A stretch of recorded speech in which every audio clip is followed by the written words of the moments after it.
What is a Lincoln primary? How is it different from open primary elections like the top 2 and top 4? A Lincoln primary is a top 5 tracking poll. Unlike an election, where voters have only a few hours on a single day to go to the polls and vote, a tracking poll takes place over a 6-month period from February 1st through July. Because of the 6-month polling window, a tracking poll works for the U.S. presidential race. So you could adopt a tracking poll in a state like North Dakota, and it wouldn't interfere with the Iowa caucuses, Super Tuesday, or the major party conventions. Each of the 50 states and territories, one by one, can adopt a Lincoln primary without causing a catastrophic collapse of the U.S. presidential race. And it's a tracking poll. Voters can change their mind about which candidate they support during the 6-month polling window, right? Yes, but on August 1st, the tracking poll ends and only the top 5 candidates qualify and advance to the general election. Okay, this is different, but this is online voting. I'm sick of voting for the lesser of two evils, so I'm open to the idea of replacing the major party primaries, but I'm just not comfortable with online voting. You're probably not alone, but you need to understand that the primary is not an election. No one is elected to anything. A Lincoln primary is just a simple way to limit the number of candidates on the general election ballot. Nothing more, nothing less.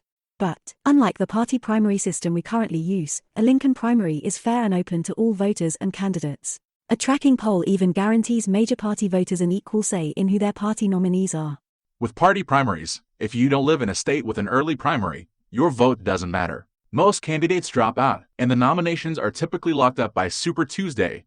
The current primary system is designed to disenfranchise not only independent and third-party voters, but also major party voters in all but a few states. A small number of voters can then be manipulated to control who advances to the general election ballot. Okay, I'm with you so far. But if 5 candidates advance from the primary to the general election, it's very likely that some of these candidates will be from the same party. Ranked choice voting must be used in the general election to ensure a fair outcome. This sounds like a real improvement over the current way we elect the president. But even if a majority of voters support a Lincoln primary, how are you going to enact it? The problem is the Electoral College. The election laws must be amended in each and every state to enact a Lincoln primary for the U.S. presidential race.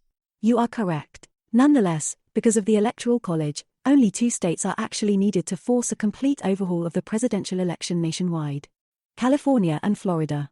But qualifying an initiative for the ballot in either of these states is an immense challenge. We need to get started on a much smaller scale, in a small state. North Dakota, then South Dakota and Montana, then possibly Florida, and last but not least California. So the plan is a series of small initiative campaigns building up to big campaigns in Florida and California. Exactly. There is no other way to go about it. Well, it's not clear to me why only California and Florida are needed. But we're out of time. Is there a website that I can visit for more information? The website is called lincolnprimary.org. But it's probably more convenient for most people to just visit the YouTube channel. Lincoln Primary. One last thing. Why is it called a Lincoln primary? Because Abraham Lincoln was a third-party candidate in 1860. And if Abraham Lincoln were alive today and tried to form a new third party, he probably couldn't even qualify for the ballot.